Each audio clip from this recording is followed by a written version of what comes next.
Hello guys. कैसे हैं आप लोग? आई होप आप लोग अच्छे ही होंगे और अच्छे होने भी चाहिए। फर्स्ट ऑफ ऑल मैं उन सभी लोगों को थैंक यू बोलना चाहती हूँ जो लोग मेरी स्टोरी को कंटिन्यूसली सुन रहे हैं, मुझे सपोर्ट कर रहे हैं। उन सभी को थैंक यू गाइस, बहुत सारा थैंक यू। आपके सपोर्ट की मुझे ज़रूरत है और ऐसे आगे भी आप लोग मुझे सपोर्ट करते रहिएगा। और उन लोगों को भी थैंक यू जो नए लोग मेरे साथ जुड़ रहे हैं। तो मेरा चैनल सब्सक्राइब करने के लिए आप लोगों को मेरी तरफ से बहुत सारा थैंक यू। तो चलिए चलते स्टोरी की ओर। तो जो मैं स्टोरी लेके आई हूँ वो है हमारा कॉलेज लव स्टोरी, जिसके लास्ट पार्ट में मैंने आप लोगों को बताया था कि रिया और अनन्या एक हो जाते हैं। बट ये क्या, जैसे ही मॉर्निंग होता है हमारी अनन्या ने तो एक्सपेक्ट किया था कि वो दोनों कपल हैं और वो पूरे शान से कॉलेज में इसके साथ घूमेगी। बट इसका अपोजिट होता है। रिया स्ट्रेंजर की तरह बिहेव करती जैसे कुछ हुआ ही नहीं है रात को। वो टोटली अनन्या को इग्नोर करती है। इनफैक्ट जब उसे नील लेने के लिए आता है तो वो नील के साथ चली भी जाती है और वो उसे एज अ गर्लफ्रेंड ट्रीट करता है और उसमें भी उसे कोई एतराज़ नहीं होता है, जिसकी वजह से अनन्या बहुत ही ज़्यादा हर्ट होती है। अब आते हैं प्रेजेंट में और इसी तरह दिल्ली आने का टाइम आ जाता है। सभी स्टूडेंट बस में जाके बैठ जाते हैं और बस में बैठने के बाद वहीं पे रिया बैठी रहती है एक साइड में। अब जैसे ही रिया बैठी होती है अनन्या जाती है और देखती है कि रिया बैठती है। वो सोचती है कोई नहीं, मैं उसके साथ बैठूंगी फिर उससे पूछूंगी। वो जाती है और बस बैठने ही वाली होती है, मतलब रिया के साथ वाले सीट पे। तभी जो रिया होती है वो अपनी फ्रेंड पूजा को बुलाती है और कहती है यार तू कहाँ घूम रही है, तू मेरे पास आके बैठ ना। ज़्यादा टाइम भी तू मेरे साथ नहीं बैठी थी, कम से आधे टाइम भी तू मेरे साथ नहीं बैठी थी, कम से कम ज़्यादा टाइम तो बैठ। तो पूजा बोलती है अरे हाँ मैं बैठ रही हूँ मेरी माँ, मुझे लगा था वो बैठ रही है। तो कहती तू मेरी फ्रेंड है, वो नहीं है, समझी। अब ऐसे भी मैं अनजान लोगों के साथ नहीं बैठती, तुझे पता है ना। तो नेहा बोलती है कि हाँ हाँ मुझे पता है, लेकिन तू ही मेरे साथ बैठने को राजी नहीं थी, पता नहीं तुझे क्या हो गया था, अब फाइनली तुझे मेरी याद आएगी। तो कहते हैं अरे बैठ भी जा यार, वैसे भी कितना मज़ा आया। और उसे बिठा लेती है। अनन्या उसे ऐसा करते हुए देख के उसे बहुत ज़्यादा हर्ट होता है। ऐसा लगता है जैसे उसके दिल पे कोई छुरियाँ चला रहा है कि मतलब क्यों क्यों ये ऐसा क्यों कर रही है। मैंने अपनी लाइफ में कभी भी किसी भी लड़की को इतना इम्पोर्टेंस नहीं दिया, मैंने किसी लड़की को इम्पोर्टेंस नहीं दिया है। आधा कॉलेज मेरे पीछे दीवाना है और मैं इसके पीछे हूँ, लेकिन फिर भी क्यों कर रही है। और वैसे भी जो रात को हुआ था वो मैंने थोड़ी किया था, इसने किया था। इनफैक्ट मैंने तो रोका था। मतलब वो सोचती रहती है। तभी पीछे से कुछ और स्टूडेंट खड़े होते हैं तो वो कहते हैं अनन्या प्लीज़ तुम्हें जहाँ बैठना है बैठोगी, क्योंकि रास्ता नहीं है आगे जाने का। तो अनन्या बोलते हाँ हाँ। और उसके बाद उसका वो थोड़ा सेंटी हो जाती है। फिर वो अपने मतलब अपना जो वो सीरियस होती है, सैड होती है, उस चीज़ को छुपाते हुए जाती है। और जैसे ही जाती है तो इतने में जो पूजा होती है कहती है अरे उधर कहाँ जा रही है, तू मेरे पास बैठना। तो राहुल बोलता है हाँ हाँ दूर यहाँ पे बैठ तू, वैसे भी ज़्यादा टाइम आधे टाइम तो हम लोग बैठे नहीं थे साथ में, अब तू बैठ जा। ऐसे कितना मज़ा आया ना। और वो दोनों ही बिठा लेते हैं यहाँ पे। अभी बीच में बैठी होती है हमारी अनन्या और दोनों तरफ, एक तरफ राहुल बैठा होता है और एक तरफ पूजा बैठी होती है और वो लोग गपशप करते रहते हैं। बट अनन्या को तो ऐसा होता है कि जैसे उसको कुछ सुनाई ही नहीं दे रहा है। वो यहाँ होकर भी यहाँ नहीं है। वो बस रिया के बारे में सोचती है और रिया तो बस हंसी ठिठोली करती रहती है नेहा के साथ। पीछे से जो नील होता है वो भी मतलब उसको काफ़ी ज़्यादा एज अ गर्लफ्रेंड की तरह ट्रीट करते हुए बात करता है। वो सोचती रहती है क्यों ऐसा कर रही है ये। और इसी सोचते सोचते में रास्ता गुजर जाता है। फाइनली सभी अपने डेस्टिनेशन पे आ जाते हैं और कॉलेज आने के बाद सभी अपने अपने घर की ओर जाने के लिए हो जाते हैं। यहाँ पे जो अनन्या है वो सोचती है कि मुझे फिर से बात करना चाहिए, क्या पता उस टाइम नील आया इसलिए वो बात नहीं कर पा रही। तो वो पूजा से बोलती है अच्छा सुनो, तुम लोग गाड़ी रेडी करो, मैं भी आती हूँ, मुझे कुछ काम है। पूजा बोलती कहाँ जा रही है? तो अनन्या बोलती है कि कहीं नहीं, तू गाड़ी रेडी कर, मैं भी आती हूँ। तो बोलते हैं ठीक है।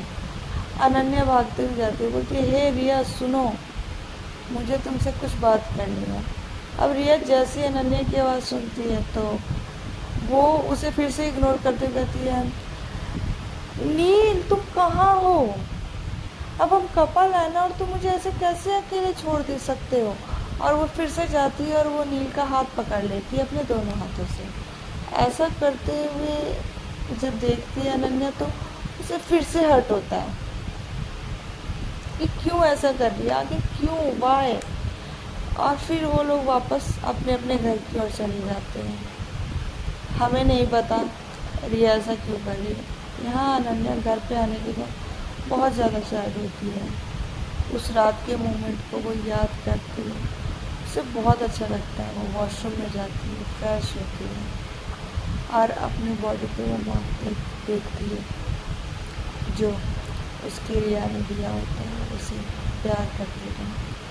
उसकी पूरी बॉडी पे निशान होता है गाइस, मतलब बस उसका फेस बचा रहता है उस बेचारी का। और इनफैक्ट नेक पे तो एक दो मतलब निशान दिखते ही हैं। उसके पेरेंट्स भी पूछते हैं कि ये क्या हुआ, तो वो बताती है कि मतलब जंगल में गए थे, वहाँ पे एलर्जी हो गया, उसकी वजह से ये निशान है। बट उन्हें क्या पता कि उसका तो कुछ और वाला ही एलर्जी हुआ है। तो जब वो वॉशरूम में जाती है और अपने आप को मिरर में जब देखती है और उसकी पूरी बॉडी पे जब वो मार्क होते हैं उसे टच करती है तो उसे पेन फील होता है। बट वो कहते हैं ना मीठा वाला फील, वो फील होता है, उसे बहुत अच्छा लगता है। वो उसे देख के स्माइल करती है और वो उन्हीं लम्हों में फिर से खो जाती है। लेकिन वो खो तो जाती है उसे टच करते हुए, लेकिन फिर जैसे ही उसे सुबह वाला बिहेवियर याद आता है रिया का, तो वो फिर से एकदम रोने सी हो जाती है और वो अपने आप को शीशे में देखते हुए वॉशरूम के अंदर कहती क्यों रिया, आखिर तुम मेरे साथ ऐसा क्यों कर रही हो? आखिर मैंने तुम्हारा बिगाड़ा क्या है?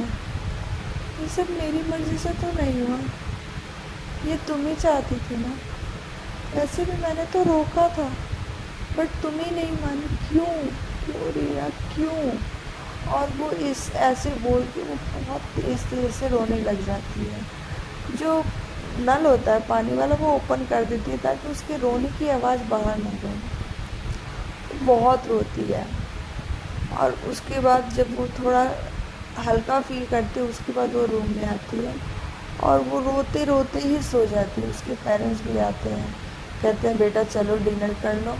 बट रिया वो पिलो के नीचे अपना सर रखे हुए कहती है मॉम डैड मुझे भूख नहीं लगी, मुझे नहीं खाना, आप लोग खा लीजिए।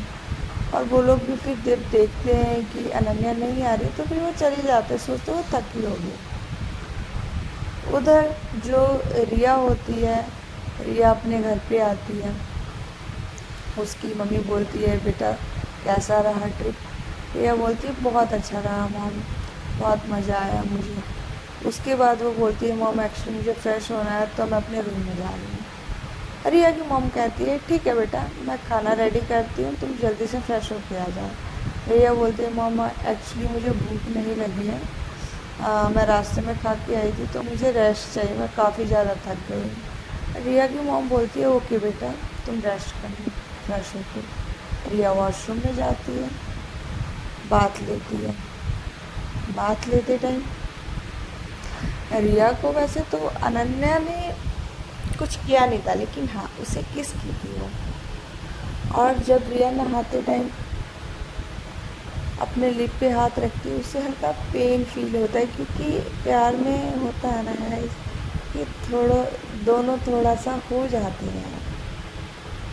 हाँ तो उस तरीके से तो वो टच करती है और वो फील करती है कि कैसे अनन्या ने उसे किस किया था पूरा।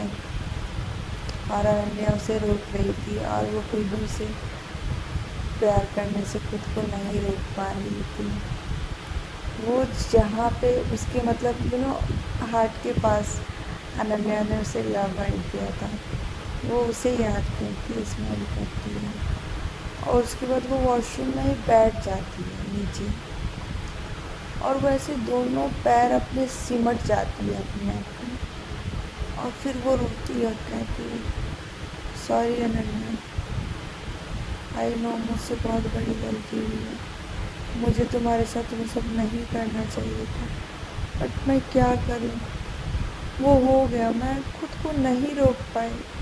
तुम इतनी खूबसूरत हो, मुझे तुम्हारी खूबसूरती ने और तुम्हारे पागलपन ने मुझे पागल कर दिया था, मैं बहक गई थी, बट नाउ मैं रियलिटी में आ चुकी हूँ, और मुझे पता है ये जो हमारा रिश्ता है ना, ये मेरी मॉम कभी एक्सेप्ट नहीं करेगी, और वैसे भी मुझे अपनी मम्मी को हर वो खुशी देनी है जो वो डिज़र्व करती है, जो उन्हें नहीं मिला।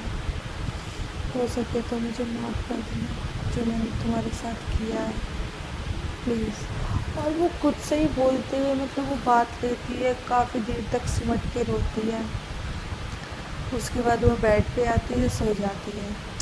नेक्स्ट डे होता है, दोनों ही सभी लोग कॉलेज जाते हैं।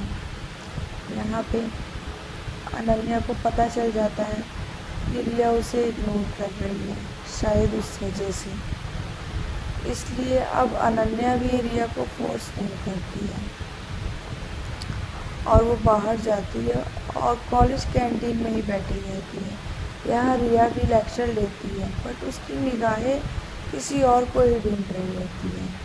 प्रोफेसर एक दो बार टोकती भी है, रिया तुम्हारा ध्यान नहीं है, तुम ध्यान लगाओ, अब हम पिकनिक से वापस आ गए हैं बेटा, तो आप ऐसे नहीं कर सकते हो, वैसे भी हमारे सेमेस्टर करीब आने वाले हैं, तो ध्यान लगा के पढ़ो। बट वो फिर भी अनन्या को ही ढूंढती है, बट अनन्या नहीं आती है। सारे लेक्चर अटेंड करती है, अटेंड करने के बाद जब लंच टाइम होता है तो नील बोलता है कि बेबी तो चले लंच करने। पूजा भी होती है, कहती है ओहो मेरे न्यू कपल बड़े अच्छे लग रहे हो। तो यहाँ पे रिया को जो नील उसका हाथ पकड़ता है, बेबी बोलता है, उसे अच्छा नहीं लगता है, तो वो कहती है कि नील प्लीज़ ये सब बेबी वगैरह मत बोला करो, मुझे अच्छा नहीं लगता है। तो जो नील होता है वो बोलता है बट क्यों, अब तुम मेरी गर्लफ्रेंड हो, अब तो हम बोल सकते हैं ना, और वैसे भी प्यार में सभी एक दूसरे को ऐसे बोलते हैं, तो इसमें क्या हो गया। तो रिया बोलती है बट मुझे नहीं पसंद है। तो वो बोलता है कोई नहीं बेबी, आपको आदत पड़ जाएगी, ठीक है ना, यू आर माई प्रिंसेस। तो चलिए चलते हैं। उसके बाद वो उसका हाथ पकड़ के कैंटीन में ले जाता है और वो टेबल पे बैठता है। जैसे ही वो लोग बैठते हैं तभी रिया की नज़र अनन्या के ऊपर पड़ती है, जो कॉलेज कैंटीन में बैठ के बियर पी रही होती है।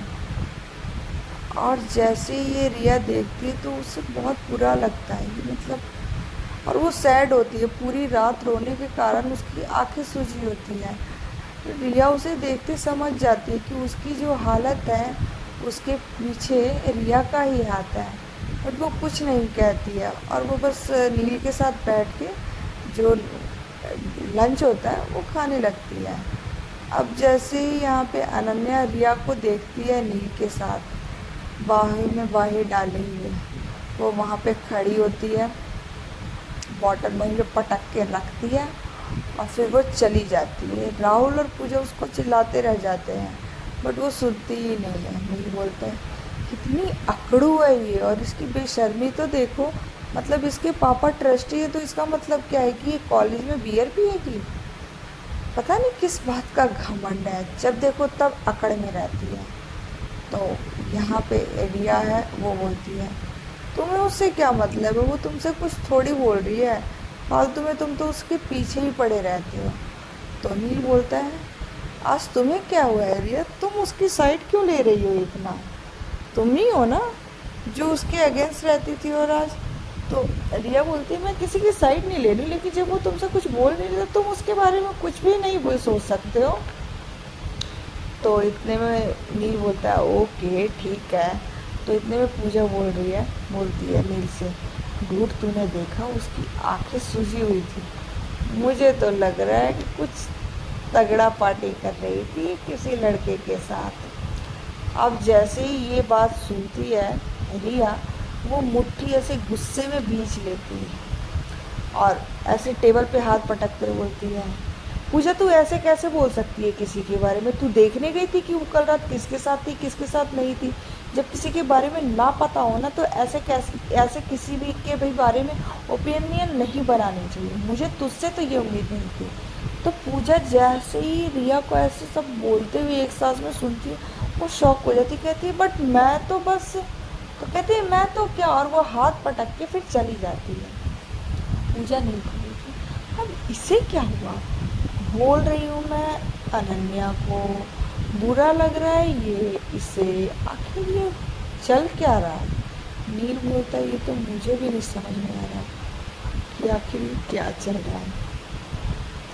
इसी तरीके से कॉलेज के कुछ दिन बीत जाते हैं। अनन्या जो लेक्चर अटेंड करने लगी थी रिया के कारण, अब वो लेक्चर अटेंड नहीं करती है।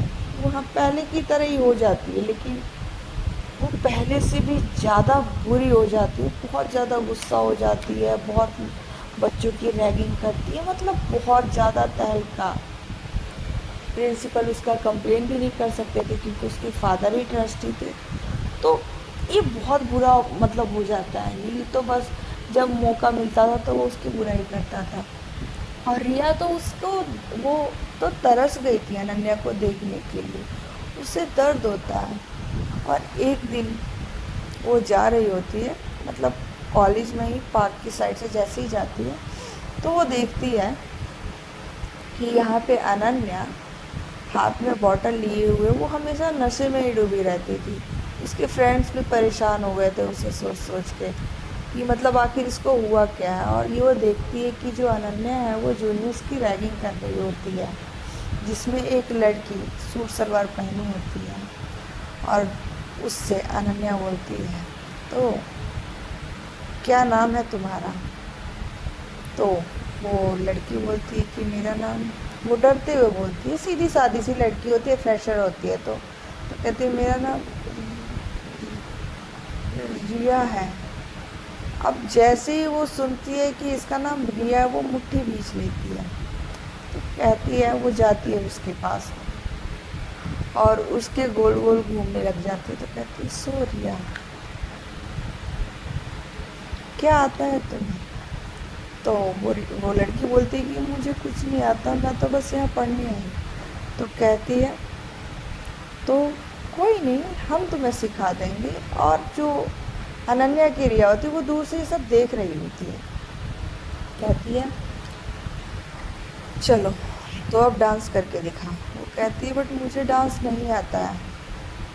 तो वो कहती है कि मैंने कहा डांस करके दिखाओ, अगर तुम चाहती हो कि तुम्हारा पूरा साल इस कॉलेज में अच्छे से बीते तो तुम्हें करना होगा, या डांस करो या तो फिर ये बियर पियो। तो वो लड़की मना करती है कि मुझे डांस नहीं आता। तो अनन्या जो है उसका फेस पकड़ती है और उसके मुंह में वो जो बियर होता है वो ऐसे डालने के लिए जाती है। ऐसा करते हुए देखती है जैसे ही उसकी अनन्या, तो वो जाती है, कहती है अनन्या ये क्या कर रही हो तुम? तुम्हें होश भी है? तुम ऐसे कैसे हो सकती हो? तो अनन्या जो है होती है वो उसे इग्नोर कर देती है जैसे ही सुनती है, और उसे देख के वो कहती है मैंने तुम्हें कुछ कहा?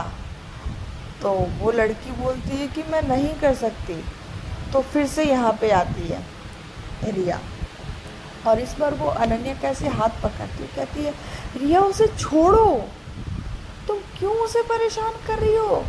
खुद को देखो जरा, ना तुम्हें पढ़ाई करना है ना कुछ करना है, बस जब देखो तब नशे में डूबी रहती है। तुम अपने आसपास के लोगों को देखते हुए तुम्हारे बारे में क्या सोचते हैं? तो जब वो ऐसा करती है और वो लड़की जो होती है डर के मारे भाग जाती है, तो अनन्या बोलती है shut up, you shut up. और वो अपनी जो फिंगर होती है वो रिया के लिप्स पे रखती है कहती तुम होती कौन हो मुझे बताने वाली, कि मैं स्टडी करूँ या किसी की रैगिंग नहीं करूँ, कौन मेरे बारे में क्या बात करते, तुम्हें क्या फ़र्क पड़ता है, मैं कुछ भी करूँ, मैं जीऊँ या मरूँ, क्या फ़र्क पड़ता है। और वो एकदम से उसके पास एकदम चली जाती है, आंखें लाल लाल करते हुए।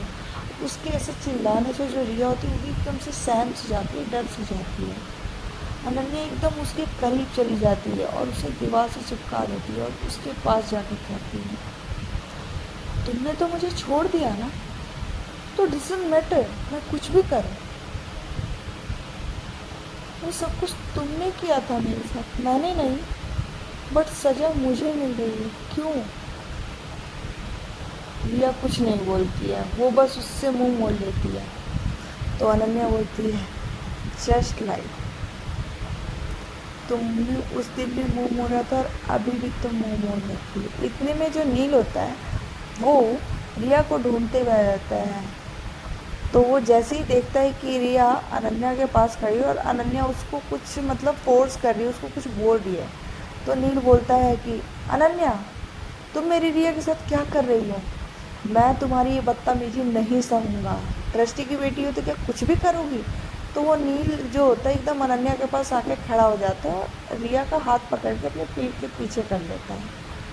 तो कहती है, लो आ गया तुम्हारा सुपर बॉयफ्रेंड, जाओ और इसकी गोद में जाके बैठ जाओ। और फिर रिया कुछ बोलने ही वाली होती है, इतने में वहाँ से जो अनन्या है वो निकल जाती है। और इस तरीके से जो हमारी अनन्या है उसकी लाइफ फेल हो चुकी है गाइस। तो आगे की स्टोरी सुनने के लिए बने रहिए मेरे चैनल पे। तब तक मेरे चैनल को सब्सक्राइब कीजिए, लाइक कीजिए। अगर आप कुछ और स्टोरी में चाहते हैं ऐड करवाना तो वो भी मैं कर लूँगी, बट कमेंट तो कीजिए। Okay, tata, bye bye.